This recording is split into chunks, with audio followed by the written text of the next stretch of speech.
பாண்டிய வரலாறு பகுதி 5 தொடர்கிறது. பாண்டிய ராஜ்யம் ஒரு முக்கிய வர்த்தக மையமாக செயல்பட்டது. இது இலங்கை, தென்கிழக்கு ஆசியா மற்றும் சீனா போன்ற நாடுகளுடன் வர்த்தக உறவுகளை ஏற்படுத்தியது. இந்த ராஜ்யம் முத்துக்கள், மசாலா பொருட்கள், ஜவுளி மற்றும் தந்தம் போன்ற பொருட்களை ஏற்றுமதி செய்தது. தங்கம், வெள்ளி, குதிரைகள் மற்றும் பட்டு போன்ற பொருட்களை இறக்குமதி செய்தது. பாண்டிய ராஜ்யம் ஒரு செழிப்பான தொழிலை கொண்டிருந்தது.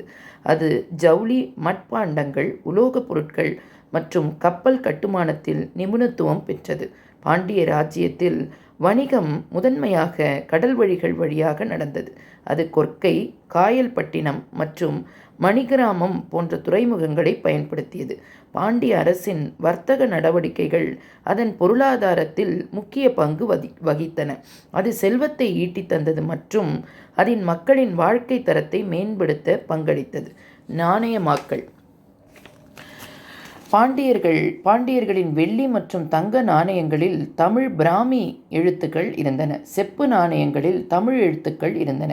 மீன் சின்னங்களை கொண்ட பாண்டியர்களின் நாணயங்கள் கோதண்டராமன் மற்றும் காஞ்சி வழங்கும் பெருமாள் என்று அழைக்கப்பட்டன. பாண்டியர்களால் வெளியிடப்பட்ட பிற நாணயங்களில் கருடன், காளை மற்றும் ஜோடி கால்கள் போன்ற சின்னங்கள் இருந்தன. பாண்டிய வம்சத்தின் கட்டிடக்கலை. பாண்டிய பேரரசு கலை மற்றும் கட்டிடக்கலை துறைகளுக்கு மகத்தான பங்களிப்பை செய்தது. கட்டிடக்கலை முன்னேற்றத்திற்கு பாண்டியர்கள் அதிக பங்களிப்பை செய்தனர். பாண்டிய கோயில் கட்டிடக்கலையின் தனித்துவமான கூறுகளில் கோபுரங்கள், பிரகாரங்கள், விமானங்கள் மற்றும் கர்ப்ப கிரகங்கள் ஆகியவை அடங்கும். மதுரை, சிதம்பரம், கும்பகோணம், திருவண்ணாமலை மற்றும் ஸ்ரீரங்கம் ஆகிய இடங்களில் உள்ள கோயில்கள் பாண்டிய கட்டடக்கலையின் வளர்ச்சியை எடுத்துக்காட்டுகின்றன. தூண்களில் குதிரைகள் மற்றும் பிற விலங்குகளின் சிற்பங்கள் உள்ளன. மதுரை மீனாட்சி கோயிலும் ஸ்ரீரங்கத்தில் அரங்கநாதர் கோயிலும் பாண்டிய கட்டிடக்கலையின் சிகரங்கள் ஆகும்.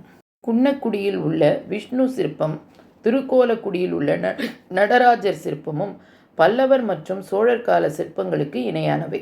பாண்டியர்களின் கீழ் கோயில் கட்டுமானம். பாண்டியர்களின் கட்டிடக்கலை பாணி கட்டமைப்பு மற்றும் ஒற்றைக்கல் கோயில்களின் கலப்பினமாகும். கோபுரங்கள் கோயிலின் செவ்வக நுழைவாயில்கள் அல்லது நுழைவாயில்கள் ஆகும். கோபுரங்கள் படிப்படியாக சிகரங்களை முக்கியத்துவத்தில் விஞ்சியது.